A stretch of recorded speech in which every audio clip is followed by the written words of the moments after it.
Am I the asshole to divorce my husband and leave him with the kid after finding out I'm not biologically the mom? I can't believe my life has come to this. All I ever do is go out of my way to help others, but on the few occasions I need help, nobody ever comes through for me. I, 36F, have been with my husband, 35M, for a total of almost 10 years, married for 7. We had what I thought was my child by surrogate over 2 years ago, because after 4 years of trying to conceive with no success, despite medical interventions, it turns out I am unable to carry a child to term. I had always wanted to be a mom. Devastated is an understatement regarding how I felt when I found out I have a medical condition that would make it nearly impossible to carry a baby to term. It was even more upsetting when I had to get a major surgery to remove uterine growths with the hope to increase fertility, and complications during surgery warranted a partial hysterectomy involving removal of my uterus only. I still had my ovaries, so we started looking into cost of a surrogate. It is really expensive. My close friend since college who'd already had 2 kids of her own offered to serve as the surrogate for us to cut down on costs. After 2 disappointing IVF sessions that did not result in pregnancy, she became pregnant on the 3rd try and carried a boy to term for us. I was so happy and busy after the birth, between being a mom and returning to work after a 4-week parental leave, so I didn't notice any warning signs. I should have noticed the red flags and warning signs early on, but did not because I was so exhausted from working so much at my stressful job and 2 part-time jobs to cover most of the bills and anticipated medical and legal costs associated with this friend becoming our surrogate. I was the primary breadwinner. My friend and my husband started talking more, and I would sometimes come home from my weekend job to find her already hanging out at our house when my husband was there. I chalked it up as innocuous, and it's good for her to know my husband better since she was in the process of hopefully carrying our child for us. I was grateful to have someone helping us have a child. I also thought it weird that our son has brown eyes when both of us have blue. Then I found out that while this is uncommon, it's possible sometimes due to many genes controlling eye color. Recently it all came to a head when I took our son to a doctor's appointment and they did metabolic panel and blood tests which showed that he had a blood type that is not biologically possible to have with me as his mother. He's B+, I'm A+, husband is O+.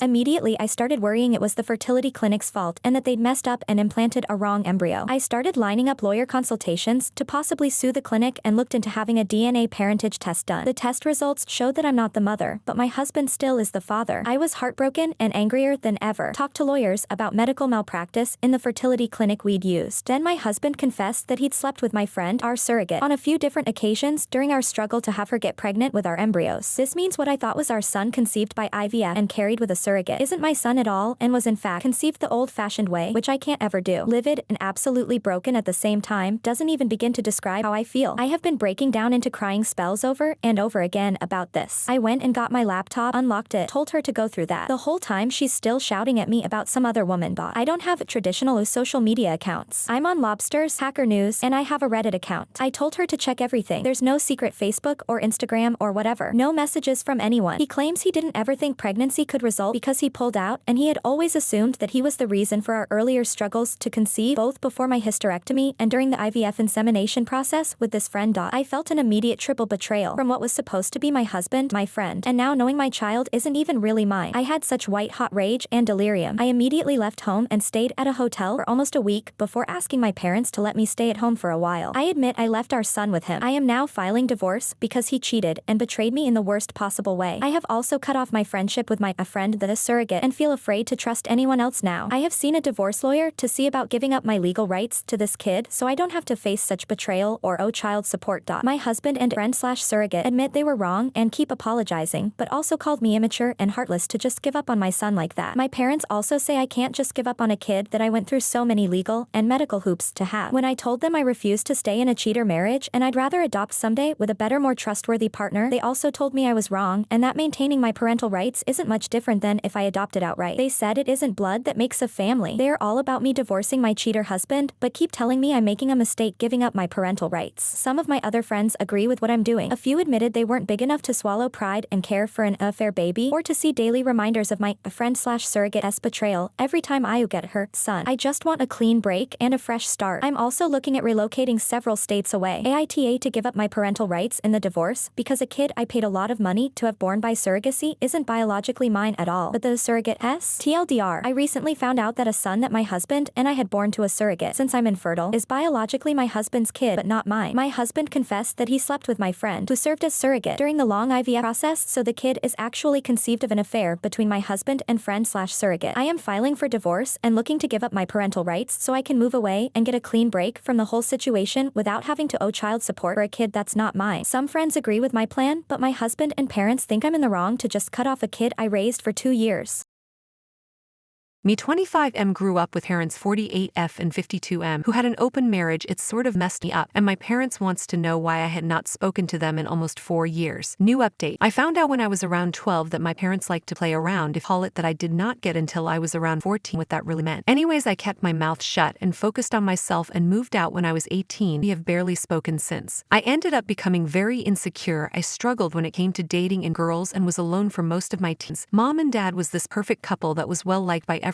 All I can remember is how alone I felt during that time. I was too afraid to speak to my parents about how I had it. They were always smiling and seemed to have the perfect marriage while they saw other people, while I felt alone, miserable. They used to go on weekend trips and was alone for many weekends, and they rarely brought me along for vacations, and I ended up being on my own. They did as well. I struggle with depression and start seeing a therapist and are on antidepressants right now. I just felt like I did not matter to my parents at all and see no real reason for why I should talk to them now. I have not celebrated Christmas with them or not been at home since I was 19 because I honestly have nothing but bad memories from living with them. I just felt like I was in the way. Not sure what I should do here. My emotions are all over the place. I don't think they know I struggle with depression. Update of 2021. I tried posting this earlier, but yeah, some other things have also happened, so wanted to add that as well. I decided to write a letter but ended with using that letter as reference to what I wanted to say to them instead. I wrote the letter and actually just planned to drop in their mailbox and just let them read it. But honestly, after so many years, I needed to have the conversation with them, so I did. So I went home and surprise,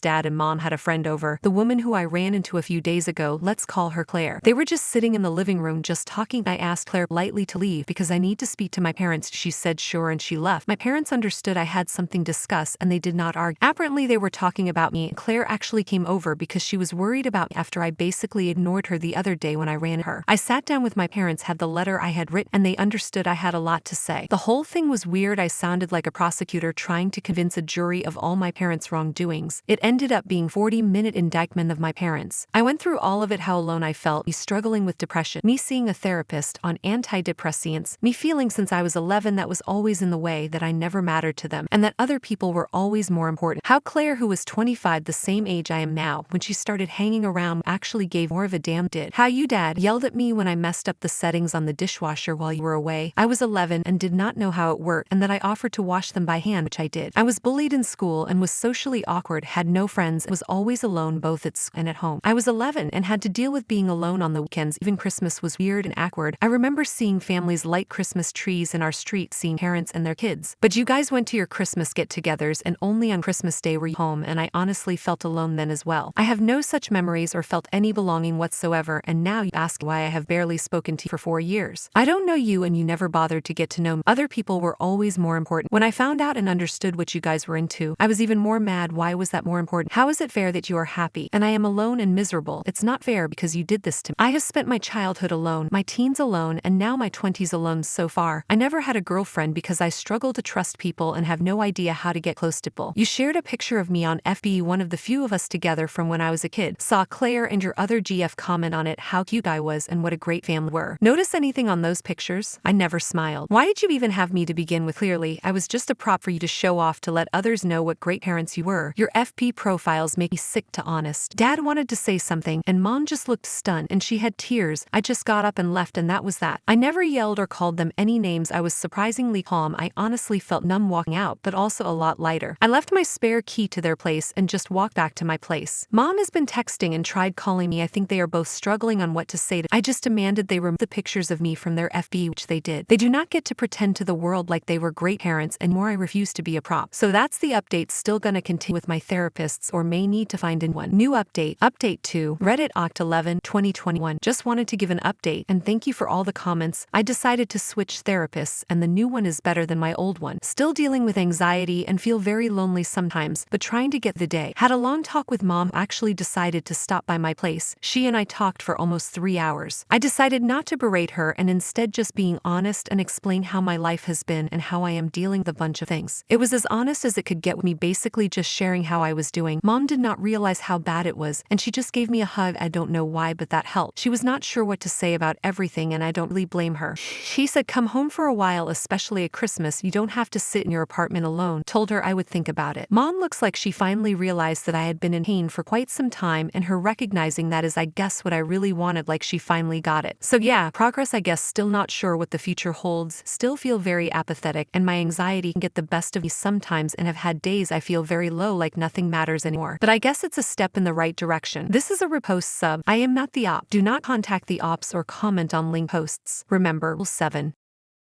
Why does my 41F partner, 46M, refuse to give me access to household security cameras? We've been together 8 years, lived together for 6, share a child and a home. We moved to a new house with a yard about 3 years ago, and he loves this house more than anything. He's put security cameras all around the exterior of the home, pointing in all directions, and even has one in the garage, and they're motion activated and send the recording to the cloud. At least one of them has the ability to record sound. He's away for work for extended periods of time, 1 to 3 weeks usually, and recently, after noticing our new camera outside, I mentioned I'd like to also have access to the recording since I'm home alone with our child, and what if I hear something etc. while he's overseas and I can't see what's going on outside. We live in a safe neighborhood in a small town, to my knowledge. When he talks about it, there's mostly just wildlife caught on these cameras, such as bear, deer, cougars, and neighbors walking their dogs, etc., or someone coming to the door to drop off package. He refuses to give me access and says that it would just complicate things, and we'd end up fighting over it or some weird reason. It honestly doesn't make sense to me. He can see my every move via these cameras, and if I had access I'd feel better about that. But he refuses. We have a front door keypad instead of a typical lock with key. I also learned about 2 years after moving into our home that he uses a different door code than me and my daughter. He says there's one main one, the one he uses, and one for everyone else, basically my daughter and I. He can see when the codes have been used each time. There's a log that's kept. My first impressions of both of these scenarios are feelings of distrust and confusion. Maybe I'm sensing that he doesn't trust me, and I'm picking up on that. Confusion because who the hell thinks this way? What's going on in his mind? But it stresses me out, and I'd prefer to believe he's just being cautious and protective of THEHOESE, not controlling of. I'm curious to know how this comes across to others.